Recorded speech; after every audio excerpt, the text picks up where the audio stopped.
Assalamualaikum warahmatullahi wabarakatuh. Salah satu mukjizat Nabi yang dikenal kisahnya adalah mukjizat Nabi Musa yang dapat membelah Lautan Merah. Dikisahkan Nabi Musa membelah Laut Merah saat dihadang Laut Merah atau mundur bakal dihabisi serdadu Fir'aun. Lalu Tuhan pun memberi mukjizat kepada Musa, yakni membelah lautan sehingga Musa dan pengikutnya melarikan diri. Sedangkan tentara Fir'aun tenggelam di lautan ketika akan mengejar Nabi Musa. Sebagaimana di dalam Al-Quran diceritakan, dan sesungguhnya kamu wahyukan kepada Musa, pergilah kamu dengan hamba-hambaku Bani Israel di malam hari. Maka buatlah untuk mereka jalan yang kering di laut itu. Kamu tidak perlu khawatir akan tersusul dan tidak perlu takut akan tenggelam. Quran Surat Toha ayat 77 hingga 78. Meski demikian, tak sedikit juga yang meragukan kejadian ini. Namun kenyataannya terdapat bukti-bukti ilmiah bahwa Nabi Musa pernah membelah Laut Merah. Bangkai roda kereta. Bukti ilmiah pertama jikalau Nabi Musa pernah membelah Laut Merah adalah ditemukannya beberapa bangkai roda kereta tempur. Bangkai-bangkai roda kereta tempur ini ditemukan di penghujung tahun 1988 silam. Masya Allah. Seorang arkeolog bernama Ron Wyatt mengatakan bahwa dirinya telah menemukan beberapa bangkai roda kereta tempur kuno di dasar Laut Merah.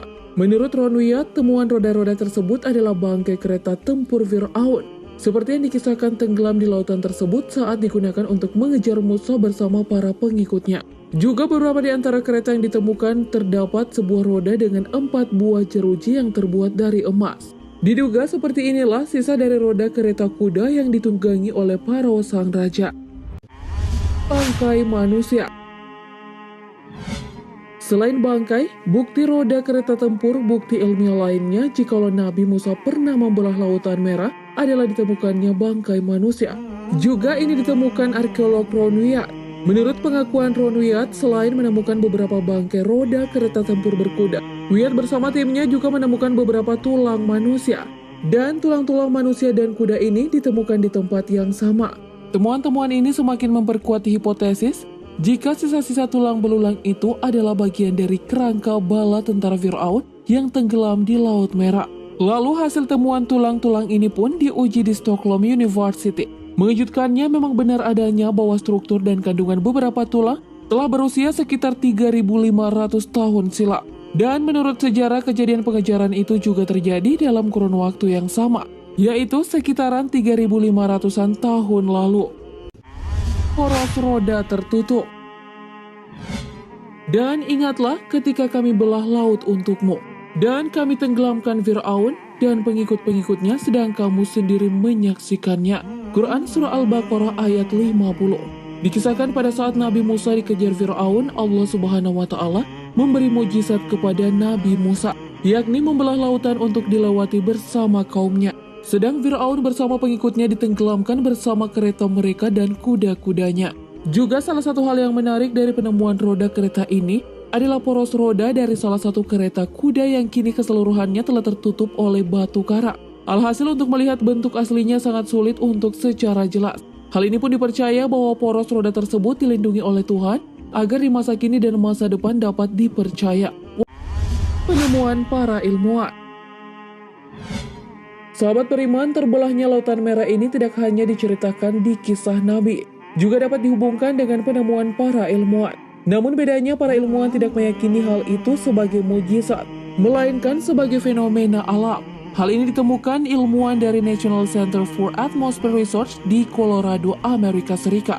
Sebagaimana ditulis Daily Mail Rabu 22 September 2010, air laut yang tersibak itu terjadi akibat gerakan angin. Sebuah simulasi komputer dilakukan oleh para ahli tersebut dan dilakukan bahwa angin timur yang berhembus dengan sangat kuat selama 12 jam dalam semalam bisa menyibak air laut, menciptakan sebuah jalan tanah sebagaimana digambarkan film Exodus.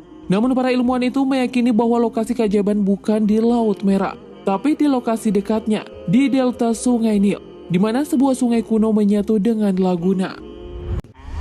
Sesuai hukum fisika.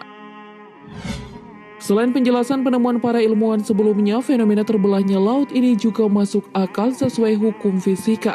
Ketua tim peneliti Cardeus dari Colorado mengatakan bahwa deskripsi membelahnya lautan memang masuk akal dalam hukum fisika. Lautan terbelah dapat dipahami melalui dinamika fluida, yaitu air yang digerakkan dengan angin melalui cara sesuai hukum fisika, yakni menciptakan jalan aman dengan dinding air di dua sisi.